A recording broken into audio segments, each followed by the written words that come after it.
Thank you all for being here. Welcome to the Hudson Valley Writers Center on Zoom. This is the second to last reading of 2020.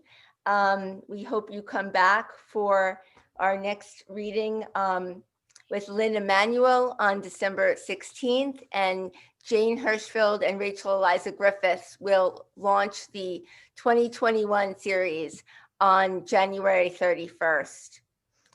I want to thank all of our sponsors, including Arts Westchester and NISCA, the Bidell Foundation, the David G. Taft Foundation, the Rotary Club of the Tarrytowns, the Gannett Foundation, the Alan B. Silfka Foundation, the Fendara Foundation, Zand Charitable Trust, the Westchester Community Foundation, Rockefeller Philanthropy, and of course, members, students, guests. We could not be here without all of you.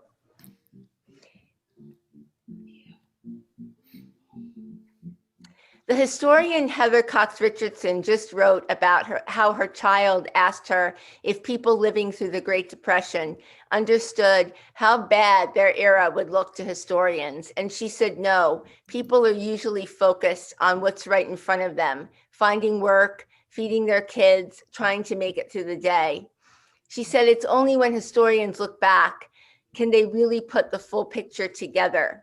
Yesterday, she wrote, for those who cannot see it, we are in one of the most profound crises of American history. Thanks to Alice Quinn's vision and hard work, this stunning anthology, Together in a Sudden Strangeness, American Poets Respond to the Pandemic, will serve not only as a literary document of this time, but also an historic one.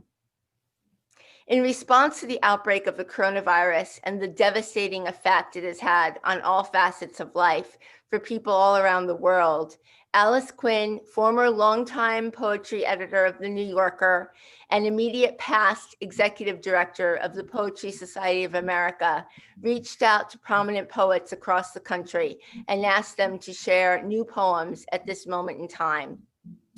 Alice was scheduled to speak about Emily Dickinson at the center in Sleepy Hollow in our beautiful Phillips Manor train station in March. But we postponed because we hadn't moved to Zoom yet for our reading series. So we postponed it for this date. When I was a graduate student at Columbia, I took a semester-long class with her where we studied all the poems and letters of Dickinson, and we each memorized several poems throughout the course of the term, a skill that came in handy during cancer treatment and during lockdown. Alice's deep love and knowledge of Dickinson is a joy to witness, and we will invite her back when the pandemic is behind us and we return to the Phillips Manor train station. But when Alice told me about this anthology and proposed that we host one of the incredible readings with 8 poets in this book, I jumped at the idea. Thank you so much, Alice, for being with us tonight and bringing these amazing poets to the room with us. Oh, thank you, Jennifer.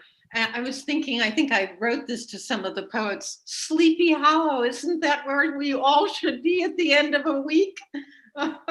Seems so perfect. So I'm delighted to be here. I'm grateful for the welcome that Jennifer's given to us all assembled to celebrate this book. The title is drawn from a poem by Pablo Neruda, Keeping Quiet, translated by the Scottish poet and writer Alistair Reid. I read it early last February and was struck by its resonance ever more as we reached mid-March and a growing awareness of how profound this pandemic moment was likely to become. For once on the face of the earth, he wrote, let's not speak in any language. Let's stop for 1 second. It would be an exotic moment without rush, without engines, we would all be together in a sudden strangeness. And later, towards the end of the poem, perhaps the earth can teach us as when everything seems dead and later proves to be alive. I want to thank David Kuhn, founder and prime mover in his literary agency called Avitas, for approaching me about putting this book together. Avitas means the time through which a person is living or a thing lasts, and couldn't really be more uncannily appropriate for this anthology. I reached out to 120 or 30 poets on March 26th, and we had 85 poems, a biblical 40 days later, for an ebook. And by the way, anyone who bought the ebook in June somehow miraculously can have it updated with the new 22 poems, just as a technological feat of Knopf. The second phase of this time of Black Lives Matter and an intensified reckoning with so many of the subjects in the earlier poems I gathered is reflected in 22 poems added to the book through the summer for this hardcover edition, including Claudia Rankine's Weather and Jericho Brown's Say Thank You, Say I'm Sorry, with these lines: I'd like us to rethink what it is to be a nation. The poems range from A to Z by Julia Alvarez to Matthew Zabruder.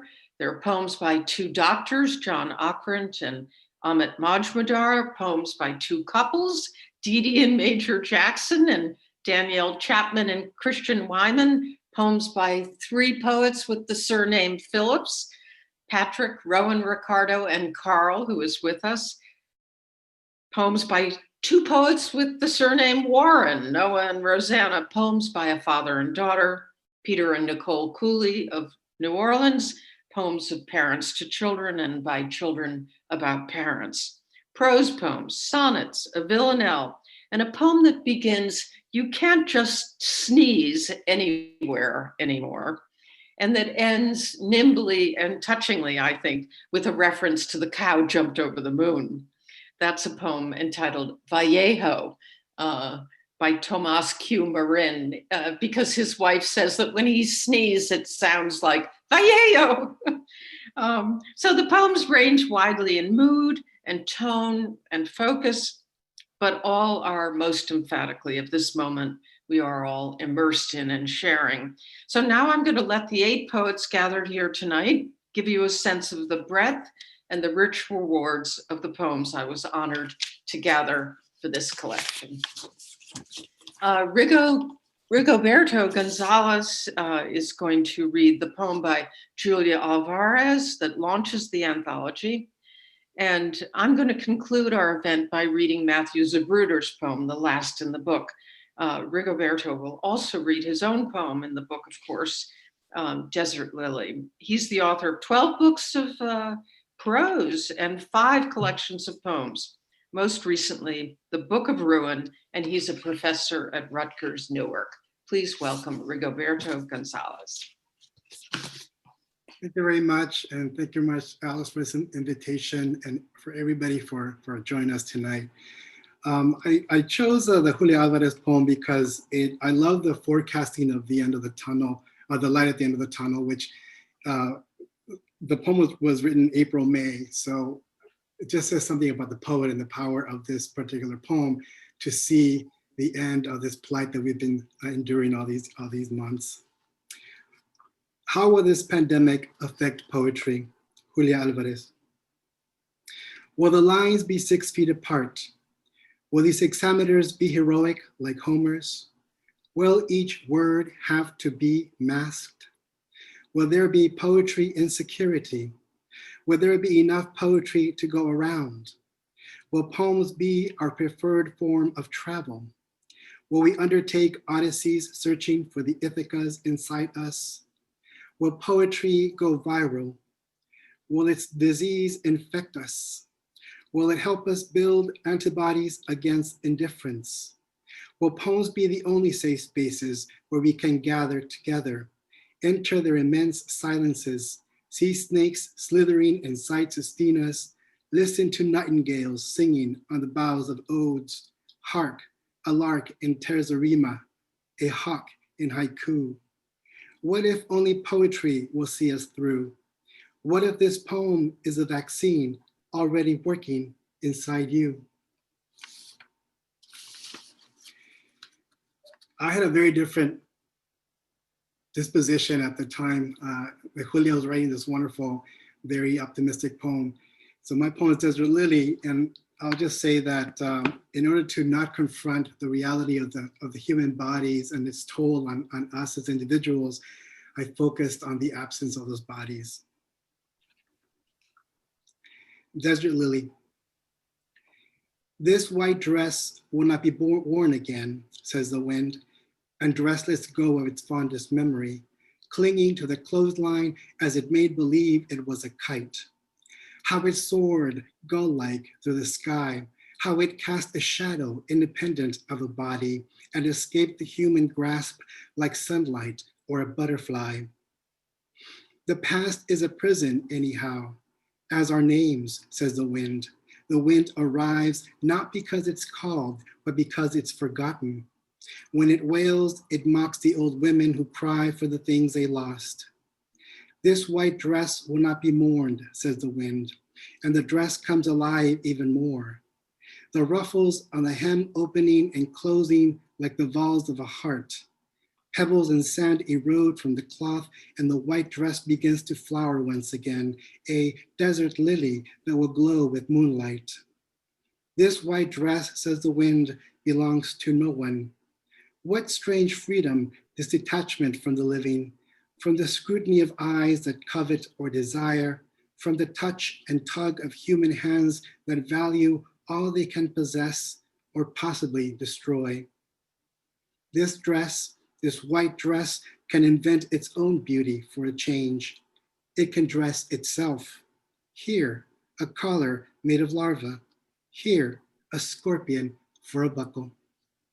Thank you very much. Thank you, Rigoberto. I'll never forget reading those last words. Here, a collar made of larvae. Here, a scorpion for a buckle. Just so beautifully cinched. I'd like now to introduce Sarah Arvio, who is the author of 4 books of poetry, all from Knopf, my home base and the publisher of this anthology. My editor, Deb Garrison, was my partner every step of the way. She is Sarah's editor too. And the Knopf production team produced this book at lightning speed, and a typically beautiful Knopf book it is. Sarah's most recent work is Poet in Spain, New Translations, and she's currently translating the poems of Octavio Paz. She joins us from the Bronx. Hello.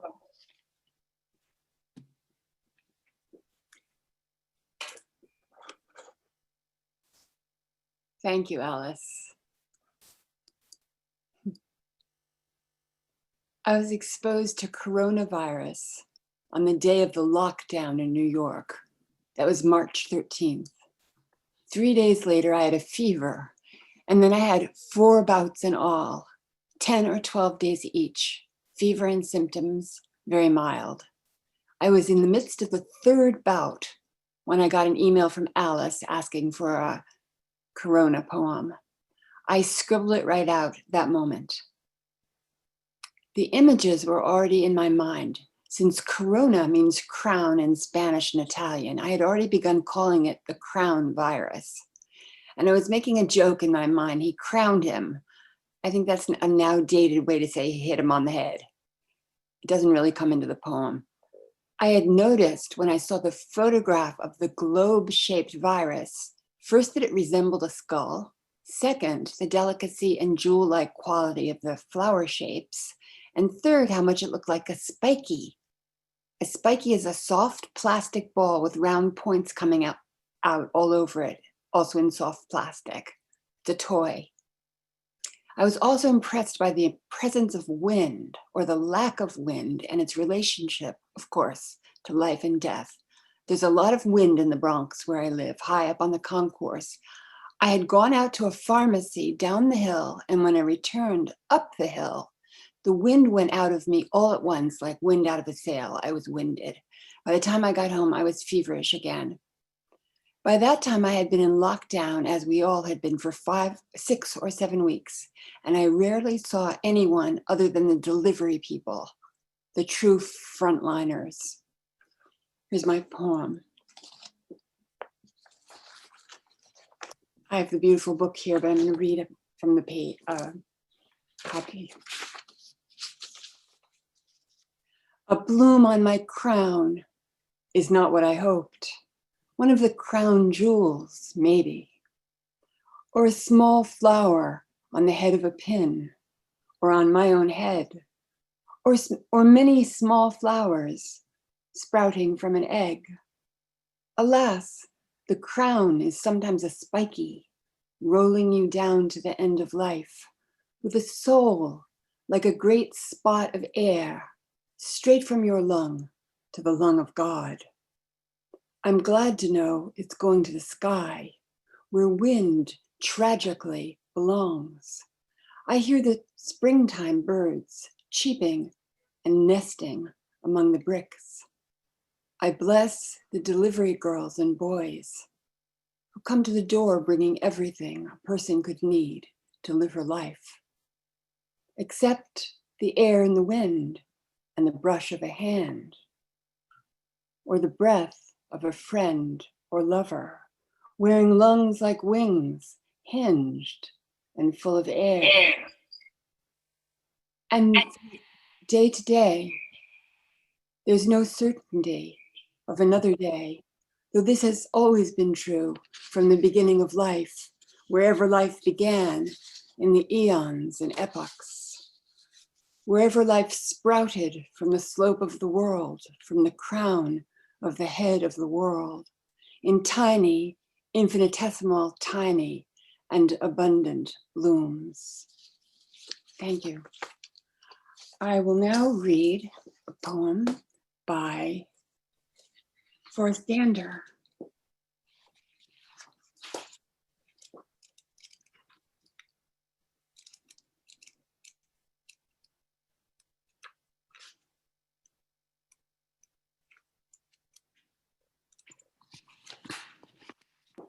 It's called Obad.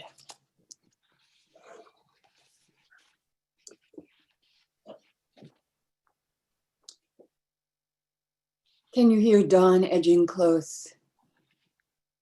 Hear soft light with its vacuum fingertips, gripping the bedroom wall, and understated, what? Exhilaration.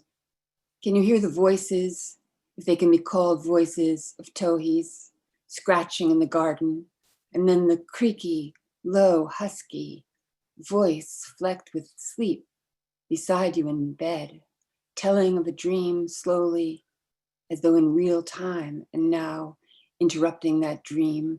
Can you make out the voice? If it can be called a voice of absence speaking intimately to you directly, using the names of those who were vulnerable, those who have gone. I know you must hear it feelingly, a low vibration in your bones, for don't you find yourself absorbed in the next moment beyond your given life? Thanks so much, Sarah. Thanks so much for reading both those poems. Many poets in the anthology came to the book recommended by others. Dana Levin, who's here with us, tipped me off to Rick Barrett's prose poems during the pandemic, for which I shall be forever grateful. A beautiful small press edition of Rick's sequence, the whole sequence, sold out in 3 hours recently. He's the author too of 4 other books of poems, most recently The Galleons from Milkweed, and he joins us from Tacoma, Washington. Thank you so much, Alice. And thanks, Jennifer, for all the hard work of putting this reading together. The poems that I'll read are from a sequence of 30 prose poems that Alice referenced, and the sequence is called During the Pandemic.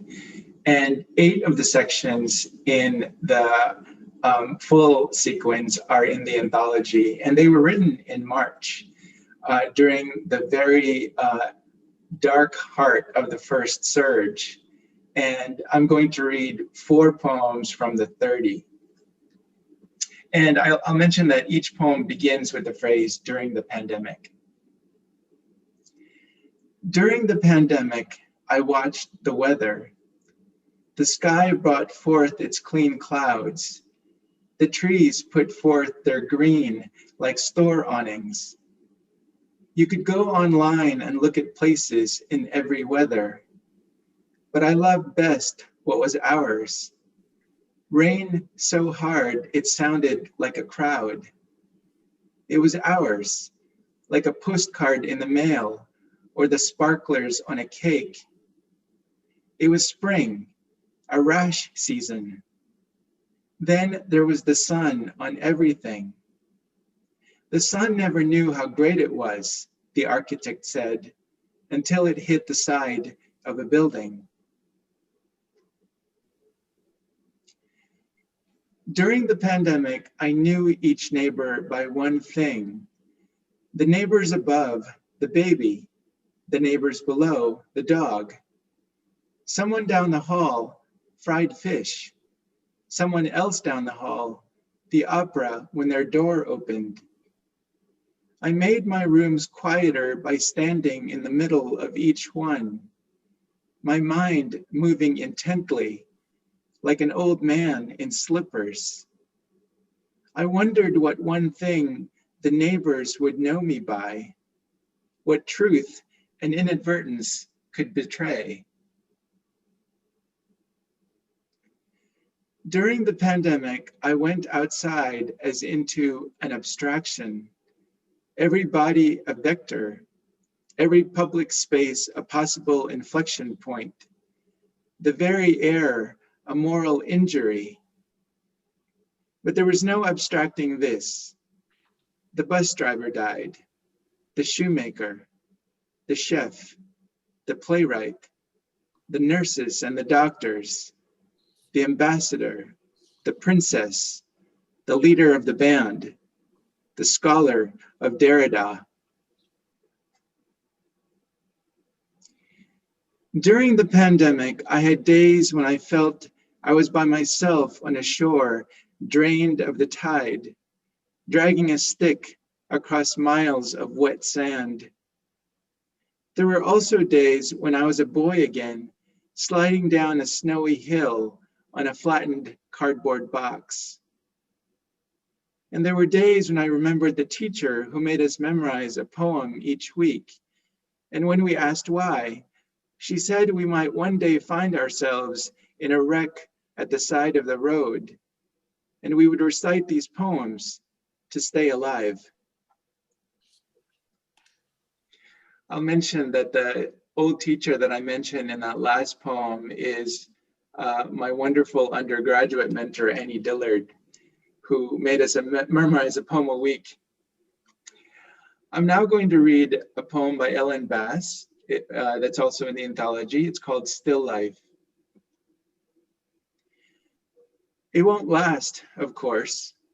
The sun adjusts this angle on the coral tulips.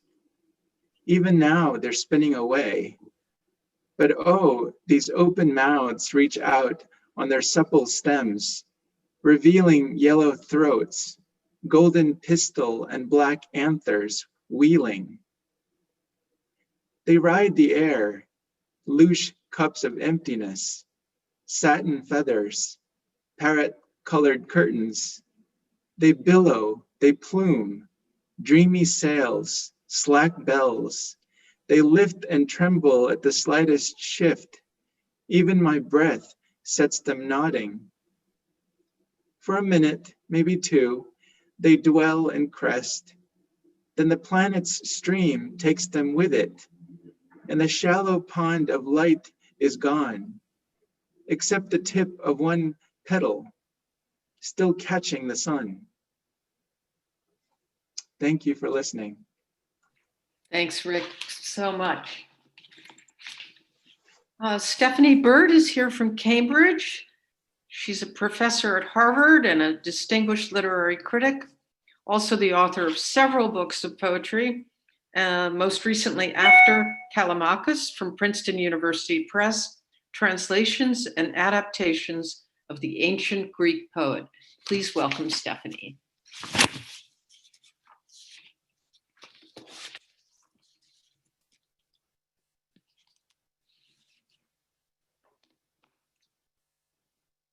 Hi, I have unmuted myself. One of the rituals of 2020 is when you start talking and then you realize no one's heard what you're saying, which is, I don't know, it's just something about poetry. I'd like to read Linda Gregerson's poem first. Is that okay?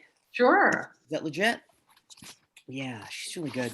I was one of the like 6 Zoom meetings, calls, classes, events I was at earlier today was with a couple other poets, including the poet Gabby Cavalcaresi, who was the most recent of several people I've heard comparing and contrasting our present moment when we all have to think about risk, and a lot of us have to physically stay home, and it seems to affect all of us,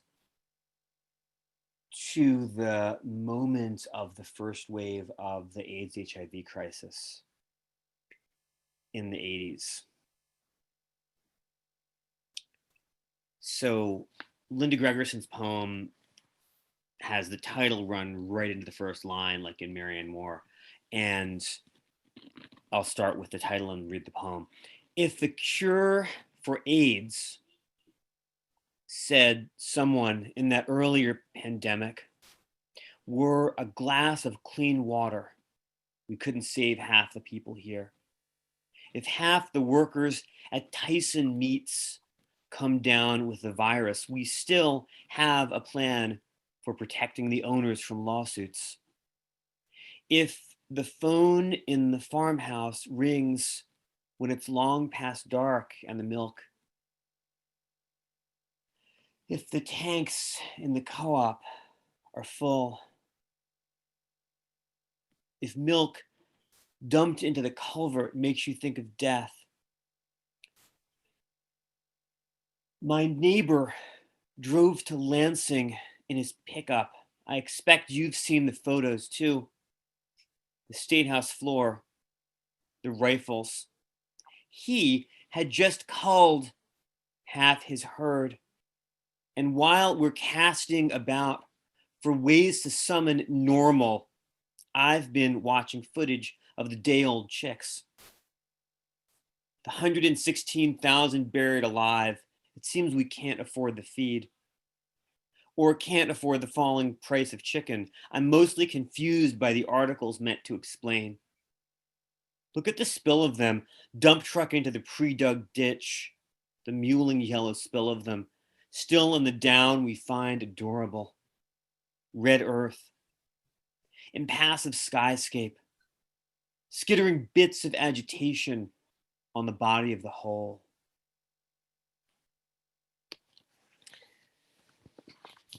Yeah.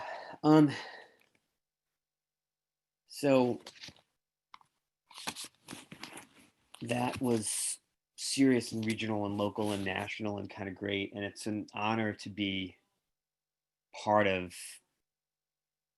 all of this tonight. And it's reminding me of the many things I can't do, one of which is fix household appliances. But I'm very lucky to be married to someone who can. And this poem, which surprisingly for what I've been doing lately has nothing to do with any Marvel comics, is nevertheless called A Marvel. And yes, it does rhyme. And yes, it's a sonnet. Though we could imagine circumstances far posher than those of our lockdown, and others far more punk rock, elbows flying, arms blown out, a mosher in every corner, the banged up cookie tray with trails of gunk across its gray-green surface, the disgusting gusher from the no longer hidden rubber hose, the funk that suddenly filled the laundry room, the slosh or rather trickle of clean water through that hose, the junk, the literal nuts and bolts fastened again, and the tools, potato masher, aluminum snake, metal letter K, back in the trunk of home improvements, have left me in awe. Sure of victory once the bin begins to hum and spin. You sashay downstairs, bowing like an ecstatic monk and sing to the whole of the house, "I've fixed the washer."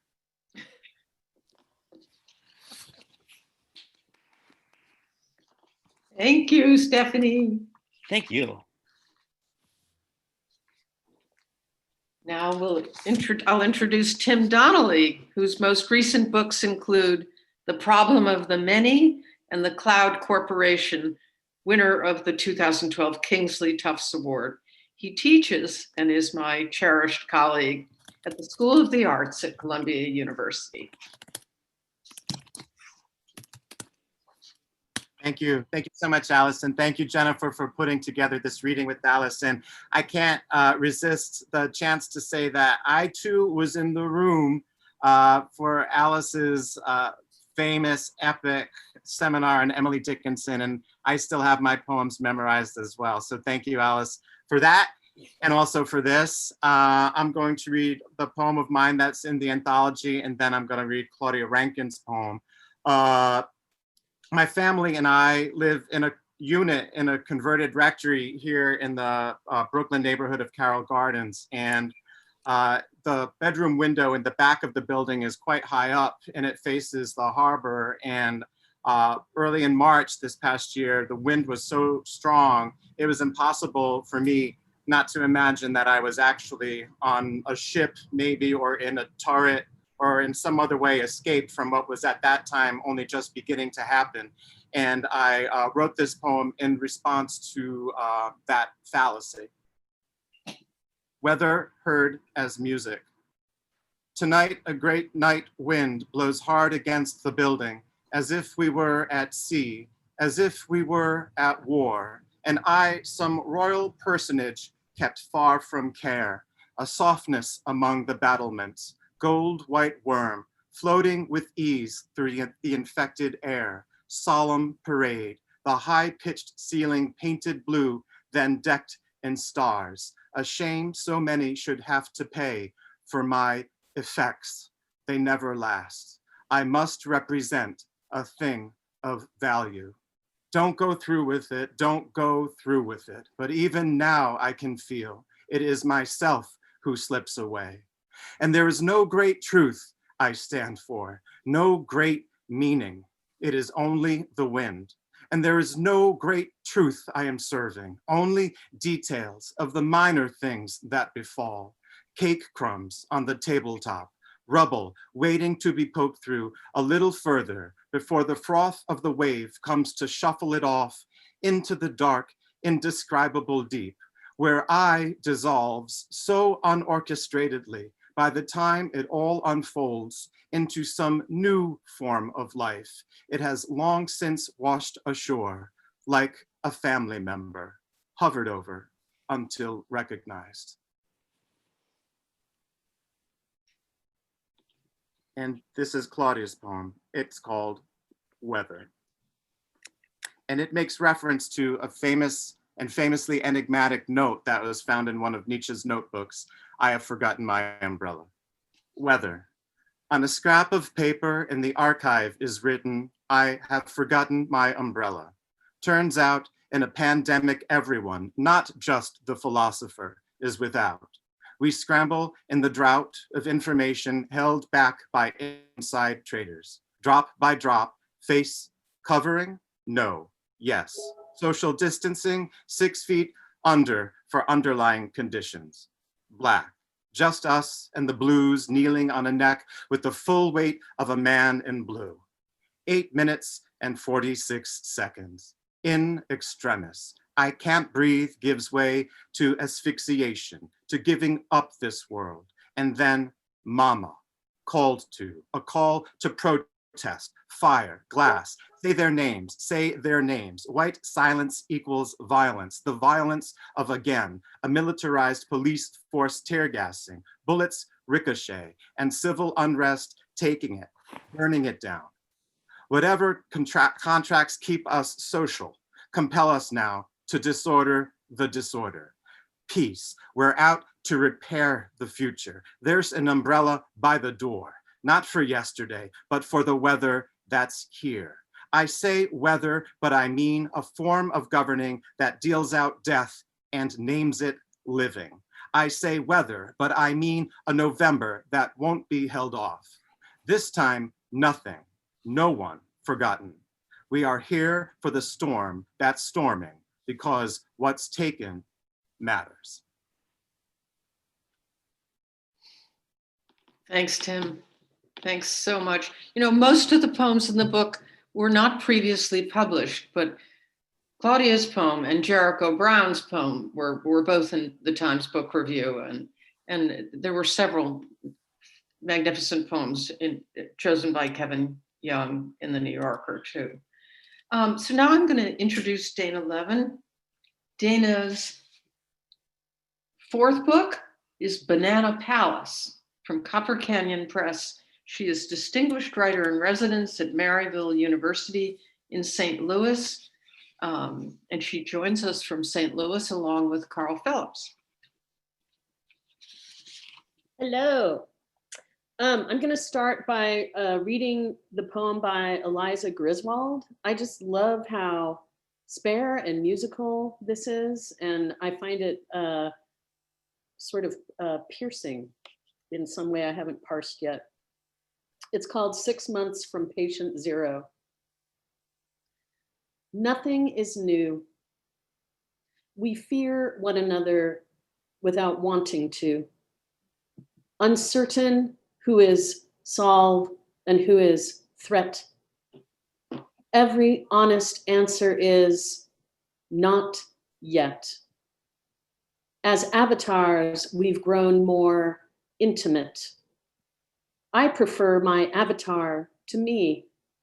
Her lashes are longer, though people find her severe. A patient is a person who endures.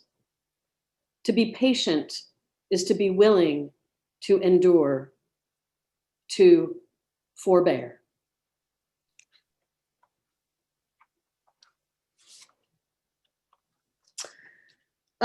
This poem that I wrote, thank you, Alice, for taking it. I'm very slothful, and the weird response to the initial lockdown of March and April was to become incredibly domestically industrious. It's very unlike me. I cleaned out my entire pantry one night at midnight and cleaned all the shelves off. And I mean, I just don't do this. And then the other thing that was happening while I was involved in these domestic chores is I found myself traveling into the past and being very aware that I was doing it. And it really just felt like time traveling, like the mind able to roam while the body was completely sequestered. And I had just recently, for me recently, in 2017, had moved permanently from Santa Fe, New Mexico to St. Louis after 19 years in Santa Fe. And my mind tended to go there a lot. I would rebuild the sky, the Santa Fe sky in my head. I would rebuild scenes that I had seen there. And the lockdown gave me an opportunity to finally write about a very mysterious thing that had happened to me 20 years ago that I was never able to turn into a poem. So this is called As If. I had a lot of time on my hands. So many minutes I couldn't give them away. My natural sloth had ceased meaning. So I turned to domestic industry, tidying the pantry at midnight. I had 6 boxes of gluten-free penne. I had enough rice and beans. I'd had enough life, hadn't I? It was good to take stock, just in case. I had enough scraps of poems that went nowhere. I had enough memories. And there they were, the 2 labs on Mount Atalaya, 20 years ago, maybe. Black and yellow, stranger dogs without collar. When I started hiking back down, they appeared. One on the left of me and one on the right, neither lagging much nor leaping ahead. Sometimes they'd cross and recross in back and in front of me till it seemed we flowed down like a braid. And the male was the color of the deep well, and the female the color of dry grass by its mouth. They waited when I got to my car, panting and wagging. Black sun and gold moon, as if I would take them to the water bowl, to the safe cave. I'd been hiking at Alaya, watchtower in Spanish. Long ago, someone camped up there looking for signs. The smoke that meant fire, the dust kicked up by the hooves of invaders, the steam of a train stopped by men turning the infected away, the black dog behind me nudging my legs, as if I were a person who took care of other beings. Trust like a terrible grace. Thank you. Thank you, Dana. Just beautiful. Carl Phillips is the author of 15 books of poetry, most recently Pale Colors in a Tall Field from Fairstrass and Giroux. And he's tapping in from St. Louis, as I mentioned, along with Dana. He's a professor at Washington U. Hello. Thank you, Jennifer, for reminding me to unmute. I appreciate it. I was going to just start talking. And thank you for setting this up, you and Alice, and it's an honor to be here reading with everyone. All right, so I'm going to, I guess I'll start with my own poem. And we were supposed to say something about it, but I don't know what there is to say. I can say that I thought I wrote it in January, but it turns out I wrote it near the end of March, only a few days before Alice contacted me about this anthology. And I had only this new poem, but I thought, I don't know if it really has much to do with what's going on. And then it seemed very obviously it had to do with it, though I hadn't been aware of that at the time. I just sort of wrote it the way I often write my poems while walking my dog, on a rare foggy morning in St. Louis. So that, hence the fog. Okay, I'll read that first. It's called Sing a Darkness. Slowly the fog did what fog does eventually. It lifted, the way veils tend to at some point in epic verse, so that the hero can see the divinity at work constantly behind all things mortal. Or that's the idea anyway. I'm not saying I do or don't believe that. I'm not even sure that belief can change any of it, at least in terms of the facts of how moment by moment any life unfurls. We can call it fate or call it just what happened, what happens, while we're busy trying to describe or explain what happens. How a mimosa tree caught growing close beside a house gets described as hugging the house, for example, as if an impulse to find affection everywhere made us have to put it there, a spell against indifference, as if that were the worst thing. Is it? Isn't it? The fog lifted. It was early spring still. The dogwood brandished those pollen-laden buds that precede a flowering. History, what survives or doesn't. How the healthiest huddled, as much at least as was possible, more closely together to give the sick more room. How they mostly all died, all the same. I was nowhere I'd ever been before. Nothing mattered. I practiced standing as still as I could, for as long as I could. And I'm going to read this poem by Joshua Bennett, partly because I like how it's sort of tonic against the sort of darkness of my own poem. And partly because it speaks to something I found myself wondering as we got further into this whole period. I would see people with little kids and I'd think, wow, what a time to have a little kid. I mean, how frightening. But they didn't seem frightened. They seemed, well, the kids weren't frightened and the parents didn't seem frightened either. Anyway, I was moved by that. And this poem is called Dad Poem and speaks to being a parent. I think it's really speaking to being about to be a parent. Joshua Bennett's poem, Dad Poem. No visitors allowed is what the masked woman behind the desk says, only seconds after me and your mother arrive for the ultrasound. But I'm the father, I explain, like it means something defensible. She looks at me as if I've just confessed to being a minotaur in human disguise. Repeats the line. Caught in the space between astonishment and rage, we hold hands a minute or so more, imagining you a final time before our rushed goodbye. Your mother vanishing down the corridor to call forth a veiled vision of you through glowing white machines. One she will bring to me later on, printed and slightly wrinkled at its edges. This secondhand sight of you almost unbearable, both for its beauty and necessary deferral. What can I be to you now, smallest one, across the expanse of category and world catastrophe?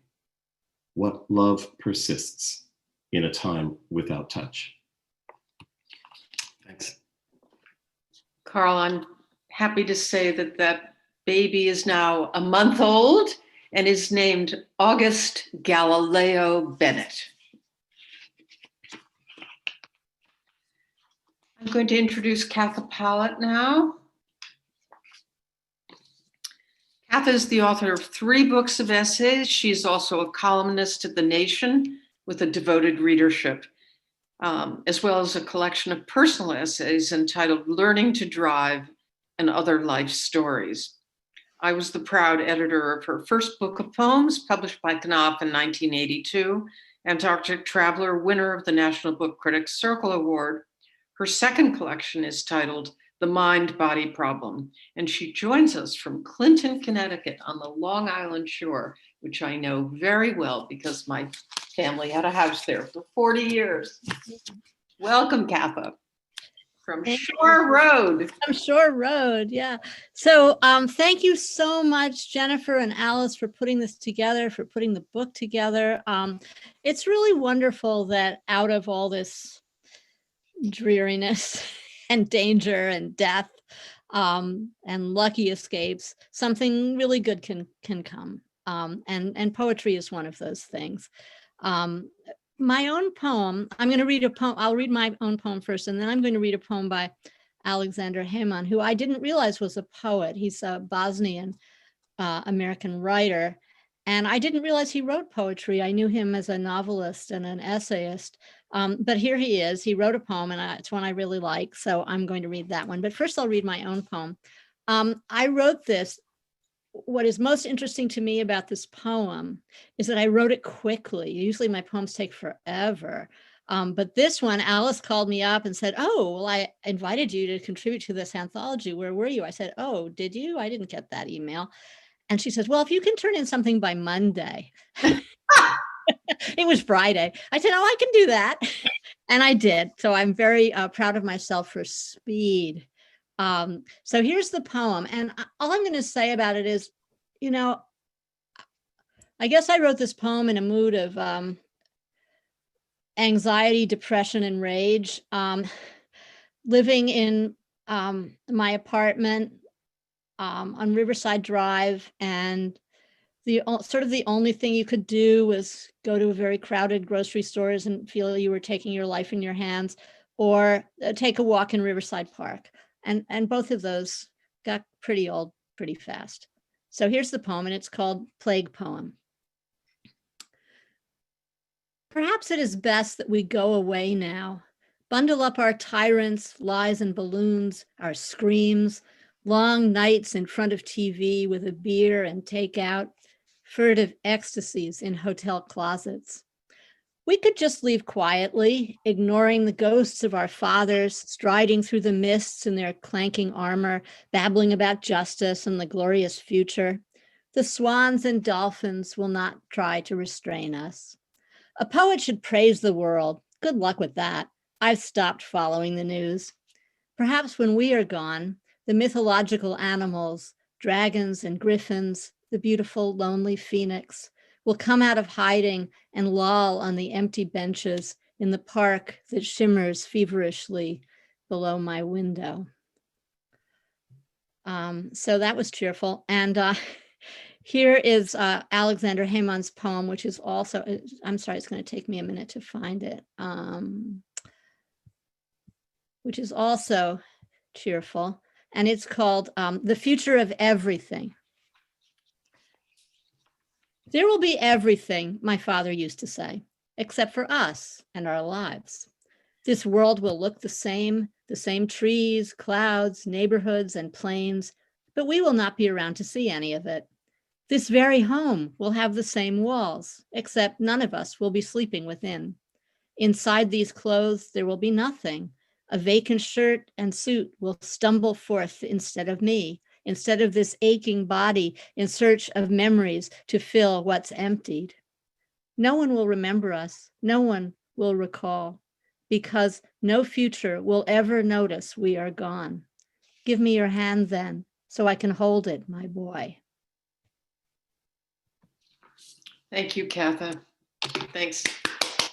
Thanks to everyone. So now I'm going to close with Matthew Zabruder's poem, which is called Poem for Rupi Kaur. She's the Indian-born Canadian poet who's famous for her Instagram and Tumblr poems.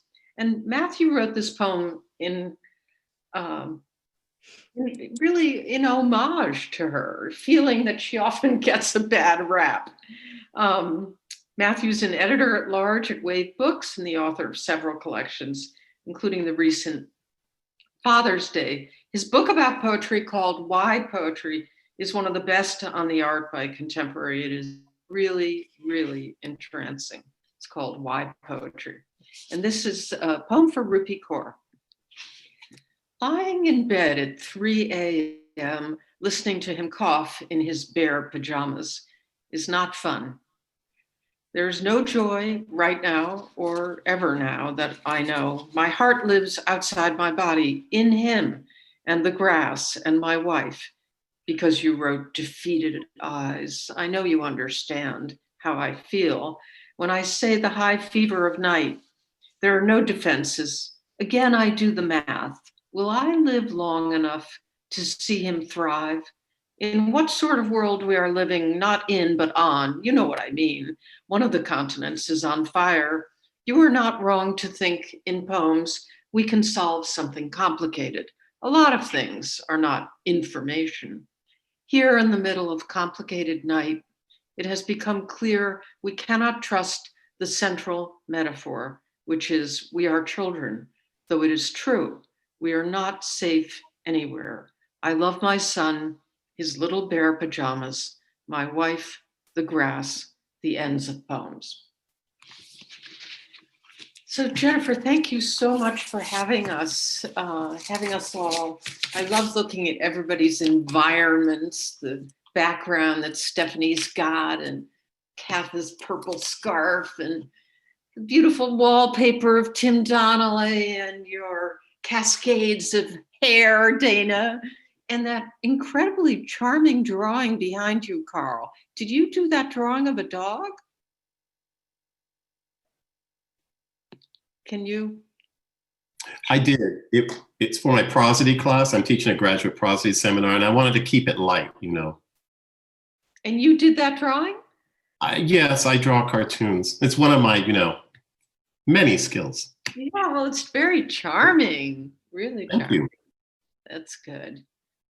So Jennifer, did you want to say a few things or read anything from the chat or see if anyone has a question I or? wanted to thank everyone for being here. And if there is anyone who has a question, we have a couple minutes that we could take a couple of questions if the poets don't mind. We do have one or two questions already coming in. And if the poets also want to read the chat before you go, a lot of people thanking you. Robin Delabau asks, for all the poets, how has your practice changed during the pandemic? If anyone wants to speak to that for a minute or two.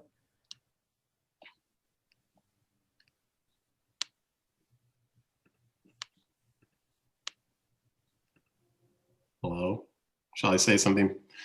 My answer is not going to be very interesting. My practice hasn't changed, but I think it's because from the start, I've always sort of written, to me, a poem is a wedge against, that I sort of put between myself and what feels at the time unbearable. And so I actually write best in times that seem sort of desperate. And so in that sense, it's been the same, though I understand how it's also meant silence for a lot of other people. You know, Rick Barrett said that he wrote those poems during the pandemic in a state of misery. And they're exquisite. Well, I will just add this one thing. For me, writing during the pandemic has kind of taken away the specialness of writing. Those poems that I read from the prose sequence, those were all actually written and revised on the Notes app of my phone. In the weeks before I actually wrote them, I would just take scraps of language and put them into the Notes app. And eventually I developed them into the full prose poems that they became. But that's one thing that I think I've learned during the pandemic, that I don't need to have a special moment, a special space, a special frame of mind to write the poems that I need to write. I just pull out my phone and start doing it. So that's a very big change for me, that there's no longer that ritualized sort of atmosphere that usually contextualizes my writing. Thanks. Yeah. Oh, go ahead, Stephanie. Yeah, I mean, if I can take the question if we want, more poets answering, which is, I don't know that, how I compose verse has changed, but I am, the rhythm of my daily life has changed so much, as it has for most people, that I think it's affected how I write and what I write about. And instead of physically leaving the house to do things when I have time to go do a thing of my choice, I'm playing a lot of Dungeons and Dragons. I'm as social, probably as social as I was before the pandemic, but it's with different social groups, and it's of course entirely indoors and online.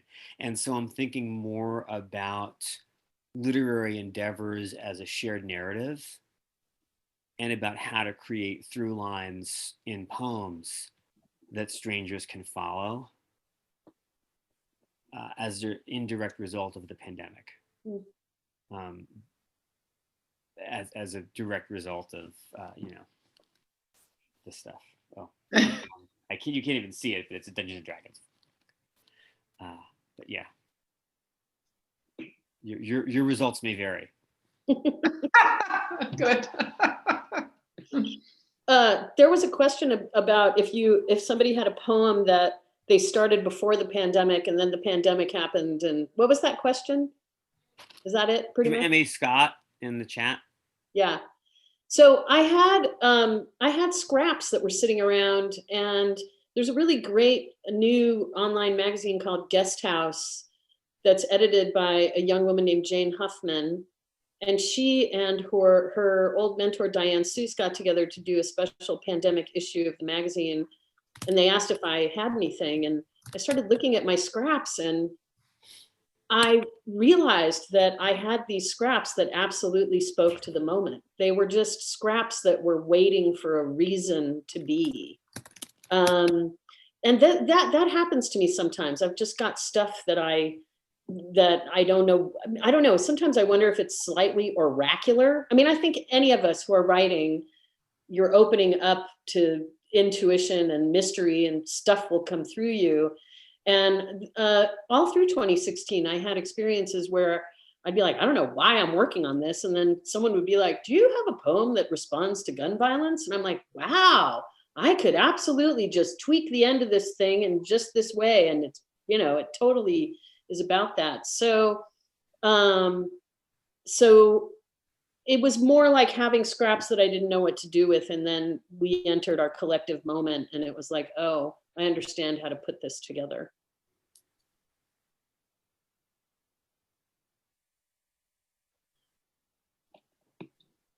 I write in splurges now. I used to write religiously every single day, and but that's changed, and I write through certain experiences, and then I stopped for quite a while.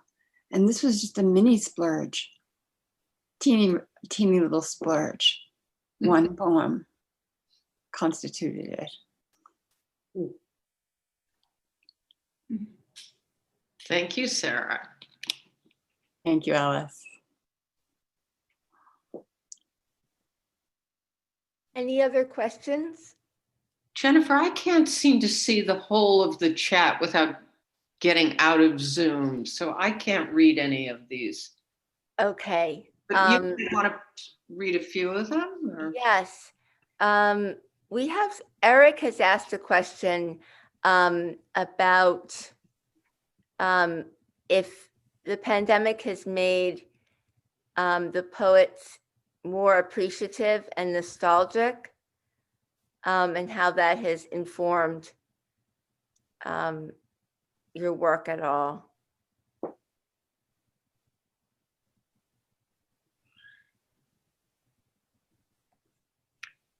There's a lot of nostalgia. I'm not sure I would say nostalgia, but there's a lot of mention of touch in the poems. You know, perhaps most emphatically in Ada Lemon's The End of Poetry, which ran in the New Yorker, and just has such a gorgeous ending. I'm asking you to touch me, really, is how it ends. We recently had Jericho Brown here for the gala. His poem you mentioned was published in the New Yorker. Yeah. I believe that he read that at the gala, but I'm sure a lot of you have read it during the pandemic. It went viral.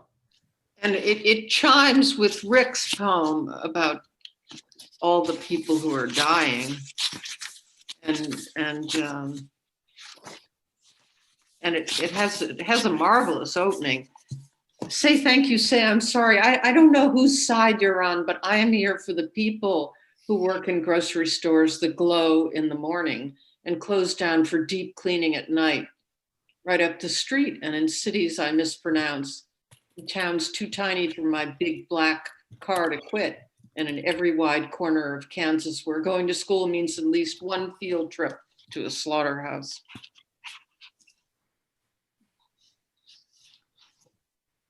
And then towards the end of that poem, he says, touch it, go on, touch it. You know, touch is very emphatic in the book.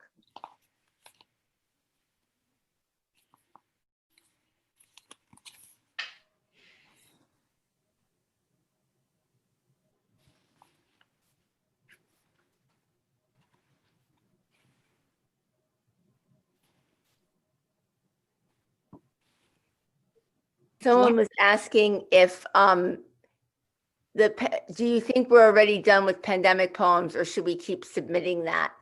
Should we keep submitting them? And Stephanie answered, write what you have to write. what's in you to write, whether or not it's pandemic related. And I think that's a really great answer. It makes me think Well- about the World War I poets, you know, the British World War I poets. I mean, we still read them, we still teach them. This is a moment that matters, and chronicling it and responding to it in poetry, even though it's about a moment in time, there are many of these poems that will end up being timeless. I mean, we don't know which ones, but they will. Well, it's also true that this reminds me a bit of when right after 9/11, when there were a lot of 9/11 anthologies, and people kept asking me, when are you going to write your 9/11 poem? And I said, really, every poem after 9/11 is a 9/11 poem. You know, we're living in the wake of it, and that's a psychological space that matters for those of us who were alive at the time it happened. And so, in that sense, I don't think that I don't really think of pandemic poems per se. Or another way of looking at it is, some people have talked about how, you know, the pandemic of racism has been going on a lot longer. The pandemic of homophobia has been going on a lot longer. So it's not, to me, during this period, the part that isn't strange is the feeling of isolation and the feeling of marginalization. It's just that this time it seems a little more self-imposed. But in that sense, there's a timelessness even to these events that happen. They have a specificity, and at the same time, it's not surprising that people started thinking back to the plague years of not just AIDS, but the plagues of whenever it happened, the plague, Renaissance period or something. The illness, mortality have always been important issues for us. And so that's not going to go away. We'll take one more question. Catherine Wong asked all of the poets, how did it feel to choose and read another poet, a poem from another poet in the anthology? Did you choose a poem that felt resonant with yours, or for a different reason? If anybody wants to speak to that, why did you choose the poem you chose? I'll answer that. I think it's really a wonderful custom to read a poem by another poet when you give a reading. It's a way of introducing that person to another audience. It's just honoring another poet. It opens out the reading, so it's not just you ramble, bumble. It's good. It's a great thing to do. I chose the Alexander Heyman poem because I have a great love for, there's a certain kind of Eastern European sardonic, slightly depressed humor that you see in Wisława Szymborska, for example, Czesław Miłosz, a lot of them, they have that because they've undergone such, you know, their lives are so horrible and have been historically so horrible for such a long time that that humor and jokes, their wonderful culture of jokes, are the way they deal with that. And this poem, to me, had exactly that quality of mingled comedy, fantasy, and something very dark and sardonic underneath it. So that's why I chose. I want to have that quality in my own poems. So I like it when I find it in another poet. I wanted to speak up and say that I chose Ellen Bassett's Still Life because, first of all, it's a beautiful poem. But it also reminded me of a Wallace Stevens poem called The Poems of Our Climate, which is a poem that looks at a bowl of flowers. And Ellen's poem is about looking at tulips, but, you know, with a consciousness of death and menace and threat all around. And the other reason why I loved Ellen's poem so much is that it reminded me that so much of my own attention is on sort of these technicolor details of my domestic life because I was stuck inside. And her poem really, to use Dana's word, chronicled that kind of intense attentiveness that I was paying to kind of the stupid things in my house that I had not paid attention to before, like the pencil that was holding up a window sash, and things like that.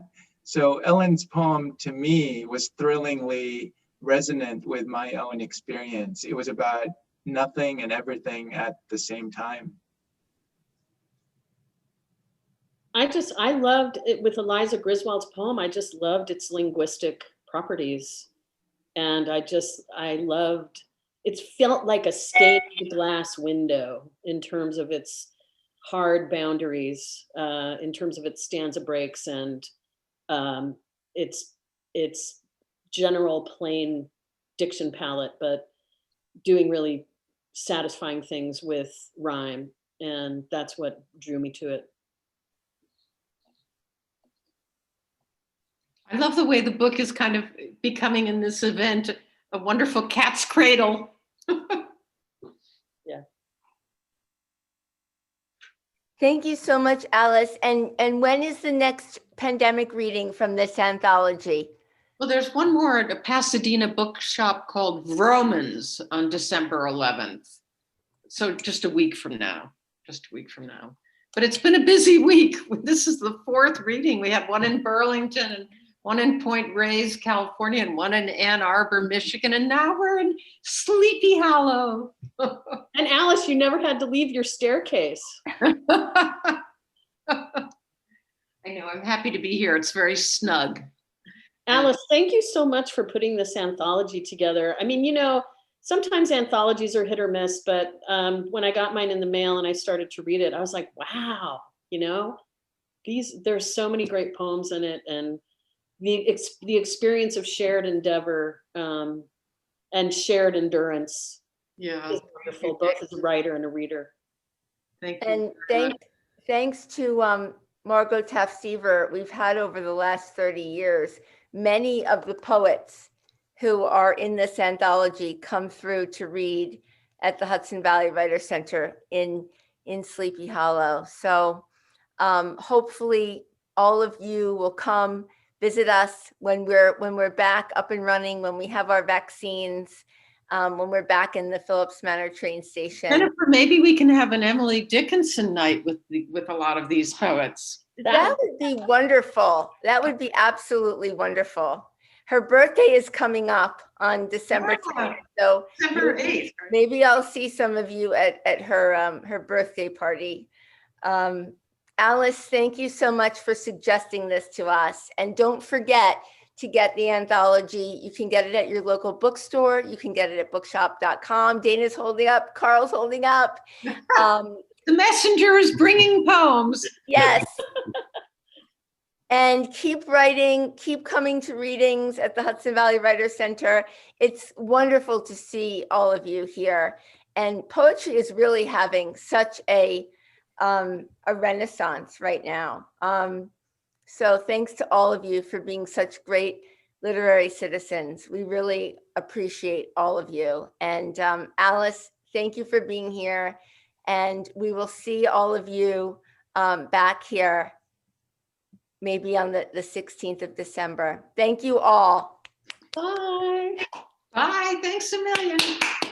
Hi, everybody.